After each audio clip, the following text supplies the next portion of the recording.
He's with the One Voice Coalition, fights anything anti-Italian, and he used to be with Unico. Andre, good morning. Hey, good morning, Gene. For crying out loud, do we have to go through this now with the governor? Oh, unbelievable. I know. You know, I met you in Newport a couple of years ago. You're up here for a conference. Andre, we shook hands, correct? Correct. Absolutely. You didn't grab me. I didn't grab you. We didn't pinch each other's cheeks. This is a disgrazia, Andre. What are we going to do? I tell you, it's such a cringe. You know, the stereotypes, you can just imagine how this is going to live on now. They're talking about this on the shows, the news items, even in the other parts of the world. Why did he do this? It's just disgraceful. Not only that, he pulled out the pictures, tried to make a montage. I mean, really. And, you know, to use his family and just all of that, and just to connect it all, it makes it sound like there's just totally inappropriate behavior by Italians. He should not have done this. It's really a disgrace.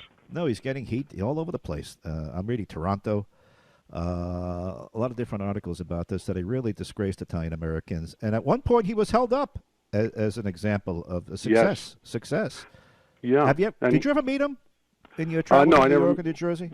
No, never met him. I actually met his father, Mario Cuomo, and his mother, Matilda Cuomo, at a number of events, you know, a gentleman and so forth. And I have to say, you know, Andrew Cuomo did help us with the Columbus situation, preserving the statue in Columbus Circle.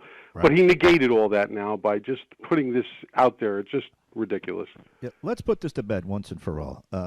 Andre, I grew up Italian American. Nobody grabbed and kissed me like that. That's a stereotype. I had one aunt Legette. She'd grab your cheek a little bit, but nothing beyond that. So right. this notion has to be dispelled, just like many things have to be dispelled. Andre, I've had you many times. Absolutely. You know, it just feeds into the stereotype.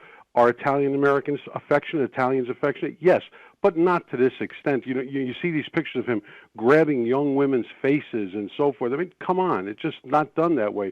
You know, there's that air kiss that a lot of people do and so forth, and you know, people do that, but you really do that with people you know. This is over the top. He's now contributed to the stereotype. He's hurt us, and now we got to live down another comment by someone. No, I think you're right. The late night comedians have picked up on this. And yeah. All right.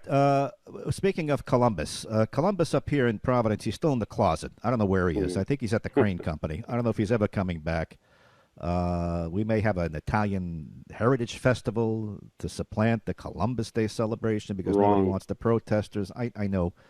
Where do you stand? I know you're fighting in federal court. Yes. Yeah, our case is still ongoing.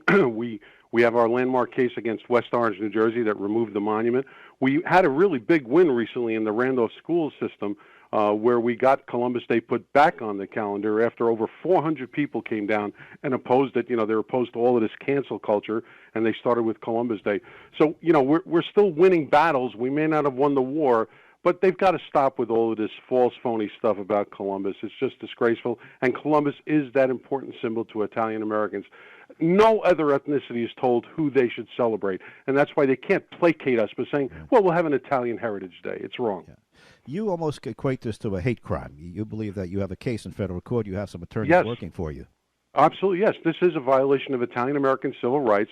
We're a cognizable group under the 14th Amendment, and therefore replacing one statue or one event with another ethnicity is direct discrimination against Italian Americans, and that's why we are in federal court. Yeah. Italian Americans, that's the operative word. Andre, when I see you, I'm going to warmly shake your hand and welcome you back to Rhode Island, and I'm sure you'll do the same. Absolutely, Gene. All right. Thanks for coming on again. Great to be with you, Gene. Thanks. Take care.